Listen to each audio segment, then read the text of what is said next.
Le 6 août, l'Église commémore la transfiguration de notre Seigneur Jésus-Christ sur le mont Tabor. Les évangélistes racontent que Jésus avait amené avec lui 3 apôtres, Pierre, Jacques et Jean, sur la montagne pour prier. Et là, son visage a resplendi comme le soleil et ses vêtements sont devenus blancs, tout blancs.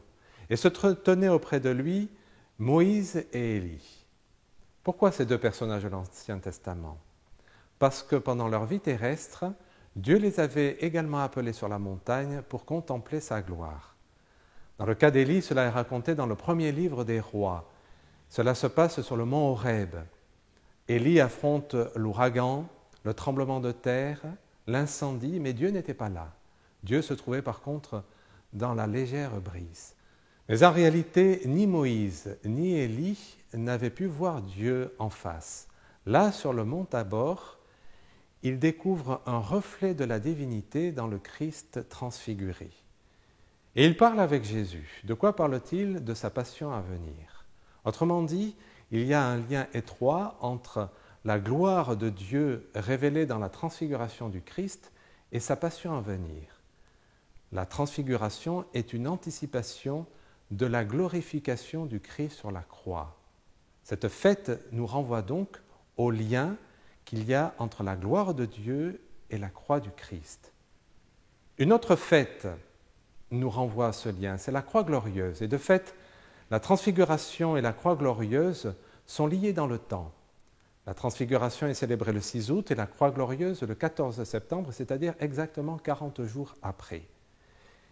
Et ce sont 2 fêtes qui nous aident à approfondir ce lien qui peut être parfois choquant. Pensons à Saint Pierre, par exemple, lorsque le Seigneur avait demandé à ses apôtres « Qui suis-je » Saint Pierre avait dit « Tu es le Christ, le Fils du Dieu vivant ». Et ensuite, le Seigneur avait dit qu'il devait être arrêté, crucifié, mis à mort. Et cela, Saint Pierre ne l'acceptait pas. Cela ne t'arrivera pas, avait dit Saint Pierre. Une semaine après, le Seigneur apparaissait transfiguré à Saint Pierre, à Jacques et à Jean. Autrement dit, cette fête de la transfiguration est une occasion, comme cela a été pour Saint Pierre, à approfondir le mystère de la croix de notre Seigneur comme une glorification, comme une révélation de son amour. Non pas que la gloire se réalise dans les souffrances, la gloire s'identifie à l'amour qui est vécu dans toutes ses conséquences. La transfiguration que nous célébrons pendant le mois d'août est une invitation à lever les yeux vers le ciel, à demander cette vertu de l'espérance et à en vivre lorsqu'il nous arrive certaines peines ou des épreuves, à demander au Seigneur la joie d'espérer la béatitude céleste.